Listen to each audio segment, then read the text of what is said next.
There are moments in a courtroom when everything feels too quiet, almost as if the walls themselves are waiting to see what kind of truth is about to unfold. Moments when arrogance and authority collide so violently that everyone watching knows something irreversible is about to happen. Asterisk before we dive in. Let us know in the comments where you are watching from. We would love to see how far this conversation is reaching. Asterisk. It was 2:15 on a Wednesday afternoon in Providence Municipal Court when Judge Caprio opened a case file that made his chest tighten. A familiar last name stared back at him, one that had been spoken with respect in law enforcement circles for more than a decade. But under that name, attached to a 21-year-old, was a list of charges that made the judge press his fingers against his forehead for a moment. As if steadying himself, asterisk, he did not know yet that the young man walking toward his courtroom believed that being born to a sheriff meant the law bent naturally around him. He did not know that the next few minutes would turn a normal hearing into something that felt like a moral earthquake. Asterisk, the door opened, and a young man sauntered in as though he were arriving late to a casual hangout rather than a criminal proceeding. His jeans looked as though they cost more than most people made in a week. His shoes gleamed. A gold chain caught the courtroom lights. Blonde hair, styled with precision, framed a face wearing a grin that many would label confidence, but anyone paying close attention would see as careless entitlement. Asterisk, Tyler Brennan, 21 years old, son of Sheriff Michael Brennan. Asterisk, behind him followed Robert Mitchell, the sheriff's personal attorney, gripping a thick binder stuffed with letters, references, and legal citations. The man looked nervous, as if he knew he was about to fight a losing battle against his own client's personality. Asterisk. Tyler did not acknowledge the judge, the courtroom staff, or the people seated in the gallery. He simply scrolled through his phone, occasionally chuckling under his breath at whatever he found entertaining.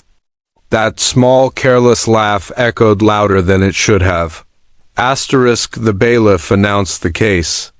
The charges filled the air like smoke: aggravated assault, possession with intent to distribute, resisting arrest. Judge Caprio lifted his eyes from the file. His tone was calm, but undeniably firm. Asterisk, Mr. Brennan, please step forward and put your phone away. Asterisk, Tyler glanced up, annoyed. It was the look of someone who felt inconvenienced, not prosecuted. He walked slowly to the defense table, still scrolling. Asterisk, the judge's voice sharpened. Mr. Brennan, put the phone away now and show respect for this court. Asterisk, a dramatic eye roll. A sigh. The phone slid into his pocket. Asterisk, fine, but this cannot take long. I have things to do tonight. Asterisk, people shifted uncomfortably in their seats. The attorney's shoulders tensed. Asterisk, Mr. Brennan, the judge asked, do you understand the charges against you? Asterisk, another shrug. Another dismissive tone. Look, Your Honor, I think there is a mix-up. My father is Sheriff Brennan. He basically runs law enforcement here.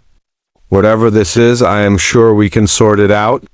Asterisk, that sentence washed through the room like ice water. The arrogance hung in the air, thick enough to make several people glance at each other with disbelief. Asterisk, Judge Caprio opened the report. According to the documentation, these charges originate from an incident at Riverside Park on November 3rd. Tell me, Mr. Brennan, what were you doing there that night? Asterisk, he leaned back, stretching out casually. Just hanging out with friends, having a good time. Nothing illegal. Asterisk, the judge's tone darkened. The park closes at sunset. You were there almost 5 hours past that. Asterisk, Tyler waved a hand as though brushing off a fly. Signs do not matter. It is a park. My father's department patrols the area anyway. Asterisk, when the judge asked about the drugs officers found, Tyler laughed. Not a nervous laugh. Not a regretful one. A laugh that said he genuinely believed the rules were optional for him, asterisk. Come on, Judge, half the city smokes weed, and it is practically legal. Asterisk, the judge's voice remained steady. 4 ounces of marijuana and 2 grams of cocaine do not suggest casual use. Asterisk, for a moment, Tyler hesitated. The small crack in his confidence barely visible before the bravado returned. Asterisk, maybe my friends put it in my backpack. I cannot control everything. Asterisk, but the judge did not let the remark slide. Then explain why you told Officer Martinez that your father was her boss's boss. Asterisk, Tyler smirked proudly. I was educating her about the chain of command. A murmur of disbelief rippled through the room when the judge asked why he grabbed Officer Martinez's wrist as she reached for the evidence bag. Tyler reacted instantly. Asterisk, she was violating my rights, stealing my property. I barely touched her. Asterisk, the judge's voice hardened. The report states you twisted her wrist. Asterisk, Tyler's voice rose. I was defending myself? These officers overstep all the time. Asterisk, every attempt to justify himself became more aggressive than the last. Every explanation revealed more entitlement than understanding. He described officers arriving as if they were enemies. He called their actions ridiculous. He insisted they were making a career-ending mistake. He insisted that merely saying who his father was should have ended the entire encounter. Asterisk. The judge lifted another document. The officers report you threw punches, kicked one of them, and attempted to bite another. Asterisk, Tyler scoffed. They were attacking me. I had to protect myself. Asterisk, 4 police reports. 4 consistent accounts. 1 young man drowning in denial. Asterisk, what did you shout while they were arresting you? The judge asked. Asterisk, Tyler's voice softened. I was upset. I do not remember everything. Asterisk, the judge read aloud. You cannot touch me. My father is the sheriff. You will be directing traffic by tomorrow. Asterisk, Tyler swallowed hard, then attempted justification again. I was explaining consequences. Asterisk, consequences for doing their jobs? The judge asked sharply. Asterisk, when the judge read that Tyler threatened officers with termination and told them they were dead cops walking, something in the courtroom shifted. People stiffened. Some gasped. Asterisk, but Tyler, instead of stepping back, lifted his chin. It is not a threat when it is the truth. Then came the moment that would live in the memory of everyone present. The judge asked, Mr. Brennan, are you claiming you are above the law? Tyler's anger burst open completely. Above the law? I am the law. My family is the law in this county. You judges sit in your chairs and pretend you understand, but you do not. My father runs this county. 1 phone call and your job disappears? Asterisk, chaos erupted. People shouted. The gallery trembled with outrage. The bailiff moved quickly. Asterisk, the judge rose, pale with fury. Bailiff, arrest Mr. Brennan for contempt of court.